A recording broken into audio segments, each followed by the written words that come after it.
So we are recording? We are recording. Oh, I guess we better introduce ourselves then. We better. This is August 28, 2017, and I have the privilege of talking to Nancy Forrester, and this is Jondi Whitis, and we're just recording a few thoughts that we've been having around self-care. Yeah, we've been having some good conversations about this, haven't we? And, the self-care conversation is rather predictable in a lot of communities, right? Self-care looks like this and this and this, and we're all supposed to do this self-care. It's full of shoulds. It's full of shoulds. And so what I've enjoyed so far about our conversation, and I hope it comes up in this short little piece that we're doing here, is self-care is a much bigger topic than that. It's got so many levels to it. And I think that we were on our way to describing at least four that we saw. And each of those was actually a family of conversations itself. So we'll stay on track, even though we've got loops within loops here. Yeah, so the first level we were talking about, should we do the personal one first? I think that's great because it's really accessible. Yeah, exactly. And so, at the one level within that personal self-care, we've got, I was talking to you about the bubble bath and go for a 10-minute walk after supper and those kind of things that we're told is part of what we need to do as we're doing this work. But that we believe personal self-care goes to a much deeper level than that. Absolutely, and so that to me just begs a twofold conversation right there. One is, what do we know so far? What have we been told by the greater minds of neurobiology or physiology about what is good self-care? And so we know various things about water or hydration and food and nutrition and sleep and rest and the amounts, exercise, moving one's body, etc., etc. Mm-hmm. So we have those, and those are really valuable, and each person is going to find their way to that information and actually using or applying that information. But then there's a second, equally important, especially as long as we're talking about emotional freedom techniques, right? There's an equally important one that says, what do you do for yourself that is satisfying at a deeper emotional level? Yeah. Okay.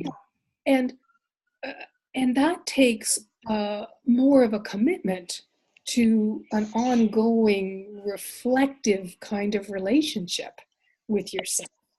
And isn't it funny, too, how the things that might be our very favorite things and most meaningful things to do in the world take a commitment from us to practice instead of just staying in our head, probably where I've put the how many minutes of exercise a day I need to burn, how many calories. Yeah.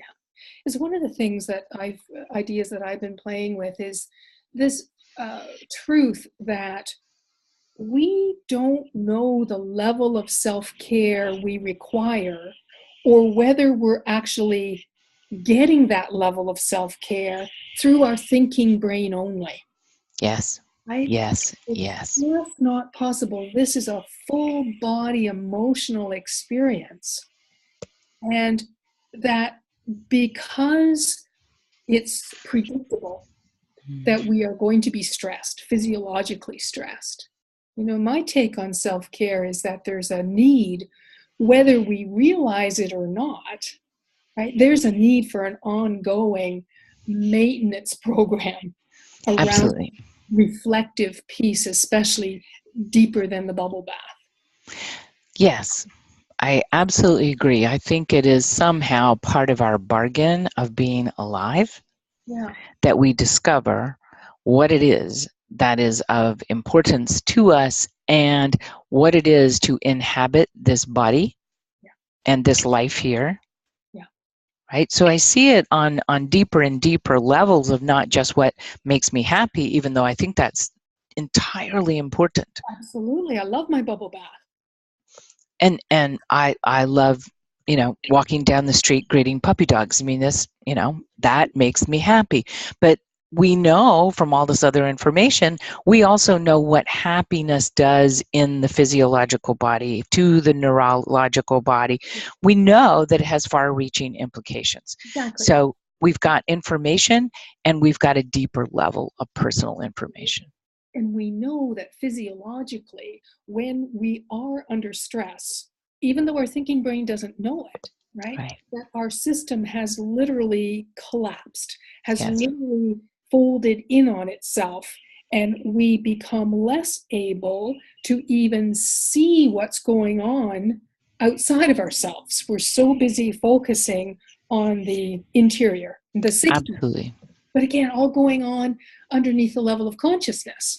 And I think that's it, that consciousness, because I would call that whole thing battening down the hatches, Exactly. right? Or putting on the armor, Yeah. right? Getting ready. We have a tension and a preparedness that goes on. The key is just what you said, though. It's underneath our consciousness radar. Yes. And so that practice, here's that word again, that practice of saying, what's going on? What just happened? Why am I feeling this right this second? What is that? Yeah. Is the return to consciousness. And here, can I tell a quick little story? Please. It's I am in the habit of going on a vacation for 14 days, and I go to the same place in Cuba. And I've been doing this for probably 15 years. So I go this summer. And what I learned was the extent to which I carry anxiety that is below the level of my consciousness. So I'm actually in Cuba, and this time I feel a level of freedom that I haven't felt before. So it's like I'm brushing my teeth, getting ready for supper, and all of a sudden I realize I don't feel the same pressure. But I didn't know I was under pressure before, right? And so it's like we're beating our head against the wall, but we don't even know we're doing it until we stop. And that's, for me, why we need this consistent, self-reflective, Yes. body-oriented practice. I really like that. And so I'll add two things. In my trainings, everyone who's ever been hears me incessantly describe the pyramid that is our legacy, our birthright of information systems. It is our mind, which is composed of more than our brain, of course. It is our emotions and those labels that we put onto this state that we can label. And then there's our body, our whole physiology. And these things are designed to work in absolute synchronicity. Mm-hmm. Right? Mm-hmm. And so doing what you're doing is keep bringing us back to the consciousness and self-reflective of all those three systems, which we have to work really hard actually to bury and disconnect temporarily. Yep. But I keep trying to bring the big C word of consciousness into an accessible little framework. And I say, it's like this as far as I understand it. The answer is wake up and more often and for longer. Yes, exactly. Right? Wake up, stay awake more often and for longer. And so drop the magic pill approach to things, right? It's not going to be any like one moment in time where all of a sudden thou shalt be conscious from now and forever, right? And it's not possible with our design structure. Absolutely. So stop looking for that. It's not possible. Yeah, it would totally fritz our system if we somehow could. We'd burn out, right? We're not designed for long-term. Beautiful.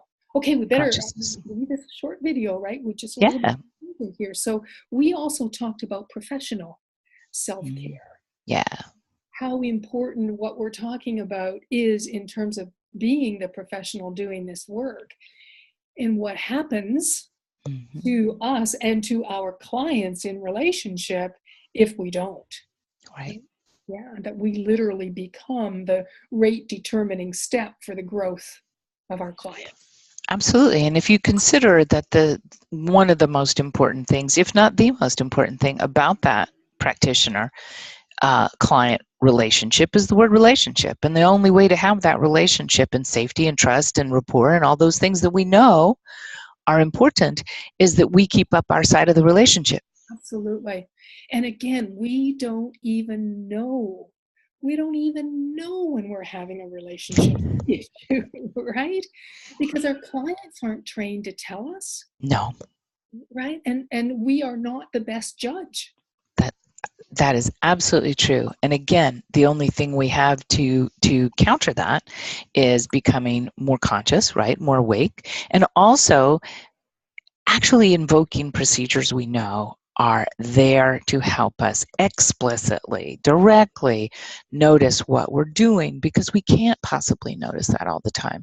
So therein is the great idea of mentoring, or having, you know, in the licensed profession, yes, sometimes they call it supervision, but the idea is, who am I able to talk to cleanly and safely, and investigate what is my role in this? Yes. And I would add the importance of mentoring over time. So, for Mm, example, there are people that I have placed in my life where I mentor with them over time, over yes, years. So they can see my stuff before I see my stuff, that's right. because they've been listening to me and they know me intimately, right? Into me see. So they can hold that mirror up to me in a relationship which feels safe. And that can't happen unless you allow it and you consistently return to allowing it, Yeah. Yeah. right? So what is your final statement in this short little video that we're offering here? How would you wrap this up, John? Well, I would say my takeaway is that self-care is a huge area of crucial concern to all of us, because we're people, Yeah. right? And therefore, these kinds of conversations are really important to becoming that best people you can, because the reason that you might be listening to this is because I know that you do care about other people and you are trying to help other people, or you wouldn't be listening to this. Yeah. Yeah. And how fundamentally important it is to create some relationships in your life where you can work through whatever doesn't feel safe within a safe relationship, and so Mhm. grow in that consciousness that you're talking about. That mentoring relationship, so important in our lives as human beings. Absolutely. I look forward to having a lot more of these conversations. Me too. We fit a lot into 10 minutes. We did. Well, we hope everybody's enjoyed it as much as we did, right? Take care. All right, you too. Bye.